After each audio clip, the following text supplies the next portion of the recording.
গাঁয়েতে এক বুড়ি ছিল, তার মতন এত গরিব কেউ কখনো দেখেনি।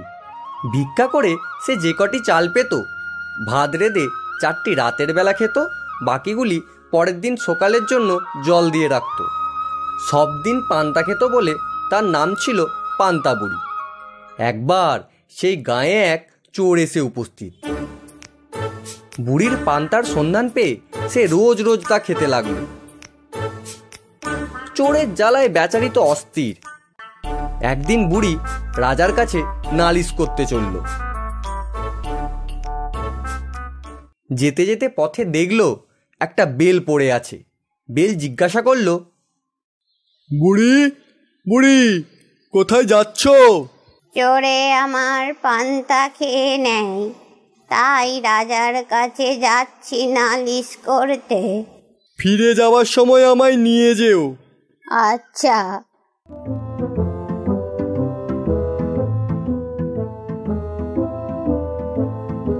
কিছু দূর গিয়ে বুড়ি দেখলো একটা শিঙি মাছ। মাছ বলল, বুড়ি ও বুড়ি কোথায় যাচ্ছ? চোরে আমার পান্তা খেয়েছে, রাজার কাছে যাচ্ছি তাই নালিশ করতে। ফিরে যাওয়ার সময় আমায় নিয়ে যেও। আচ্ছা থাকো তুমি।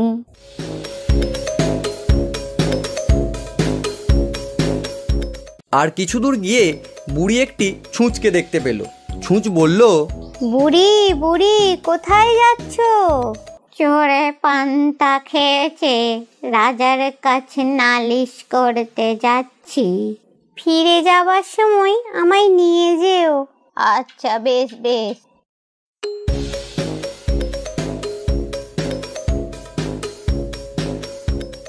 আরও কিছু দূর গিয়ে বুড়ি দেখলো একখানা ছুরি পড়ে আছে। ছুরি জিজ্ঞাসা করলো, বুড়ি বুড়ি কোথায় যাচ্ছ? এতক্ষণ বুড়ি বেশ সহজভাবেই জবাব দিচ্ছিল। ক্রমে তার মাথা গরম হয়ে উঠল। ছুরির কথার উত্তরে সে বিরক্ত হয়ে বলল, যেথাই যাই না, তোর তাতে কি? আহা রাগ করো কেন? একটা কথা শোনো, ফিরে যাবার সময় আমায় নিয়ে যেও। আচ্ছা আচ্ছা, সে তখন হবে।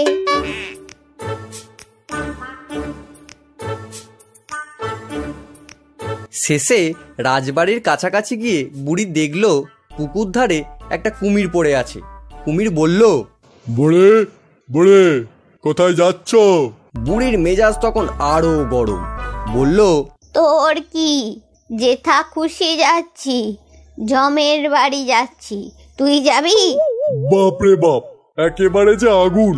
বলছি কি, ফিরে যাওয়ার সময় আমায় নিয়ে যেও। বেশ, দেখা যাবে।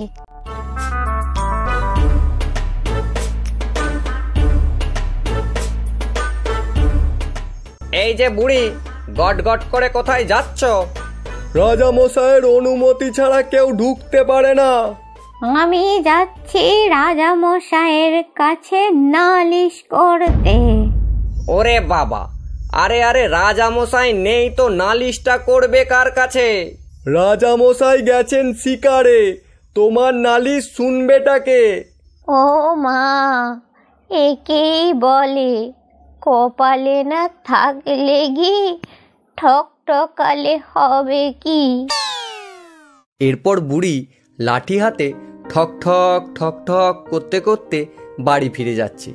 বুড়ির মনে না আছে আনন্দ, না আছে খুশি। তবে বাড়ি ফেরার সময় বুড়ি সেই কুমির, ছুরি, ছুঁচ, শিঙি মাছ ও বেলকে বাড়ি নিয়ে এলো।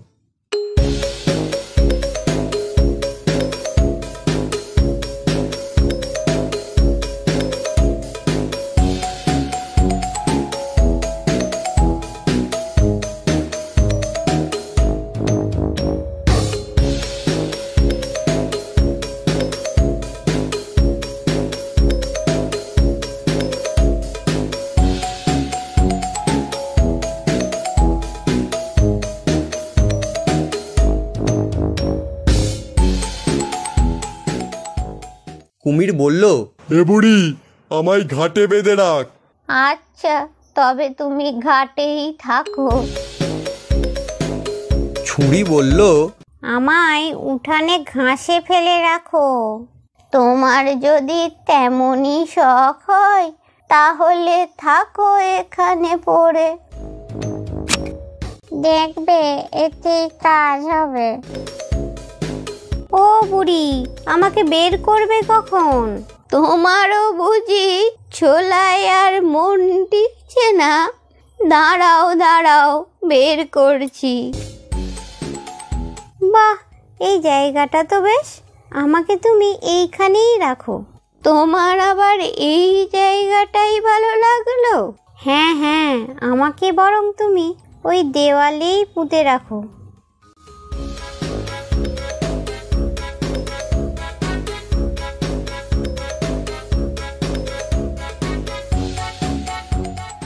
এবার আমাকেও ঝোলা থেকে বের করে দাও।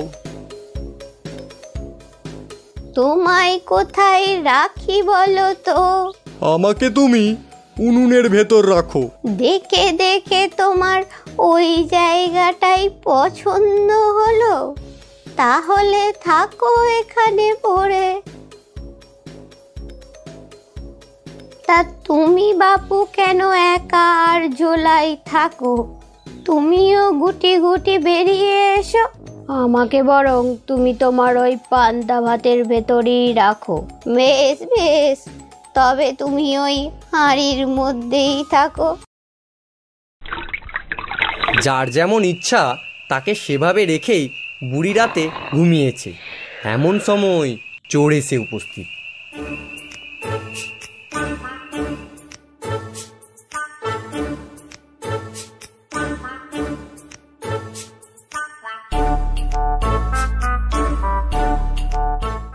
সে যেই পান্তার হাঁড়িতে হাত দিয়েছে অমনি, ওরে বাবা, এ কি ভাতের হাঁড়িতে ও আবার কি? বাবা, কাটা ফুটিয়ে হাত একেবারে ফুটো করে দিল তো। ওরে বাবা, মরে গেলুম রে।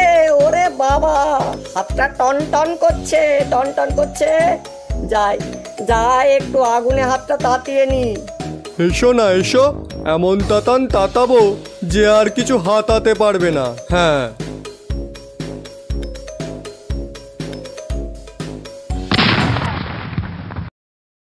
ইয়া বাবা রে বাবা, কি সর্বনাশ রে, কি ফাটলো রে। না না, আজ মনে হচ্ছে এখানে কিছু সুবিধা করতে পারবো না। এবার এখান থেকে মানে সরে পড়ি। ওরে বাবা, চোখেও তো ভালো দেখতে পাচ্ছি না। দূর দূর দেখাশোনা ছেড়ে দৌড় মারি আর কি। ওরে বাবা রে বাপ, কোমরটা গেল রে। ওরে উঠতেই পাচ্ছি না। উফ, আহা, বেচারা শাস্তিরা শেষ নেই। দেয়াল ধরে উঠতে যাবে অমনি ছুঁচবিদে রক্তারক্তি। ওরে বাপ রে, মারে মরে গেলুম রে। হাত ফুটো হয়ে গেল যে। আমাকে টপকে কোথায় যাবে বাছাধন? এই যে একটা ছুঁচ দেখছি। না না, এক্ষুনি উঠান দিয়ে পালাতে হবে। এসো না এসো, আমিও তোমায় একেবারে কাত করে দেব। ওরে বাবা, মাগো গেলুম গো। পা কেটে যে একেবারে হা হয়ে গেল। ওরে বাঁচারে। না, এখানে থাকলে আর চলবে না। ঘাটে হাত পাটা ধুয়ে আজ মানে ঘরে যায়। তবে চোরের আর বাড়ি যাওয়া হলো না। বেচারি ঘাটে নেমে হাত পা ধোবে অমনি একেবারে কুমিরের মুখে। কুমির চিৎকার করে উঠল, ও বুড়ি, তোর চোর ধরেছি। ও বুড়ি, তোর চোর ধরেছি। কুমিরের চিৎকার সে কি ভয়ানক! বাঘের ডাক লাগে কোথায়! বুড়ি তো ধরফর করে উঠে বসলো। তারপর লোকজন ডেকে চোরকে বেঁধে রাজার কাছে হাজির করলো। রাজা তাকে এমন শাস্তি দিলেন যে সে আর কি বলবো।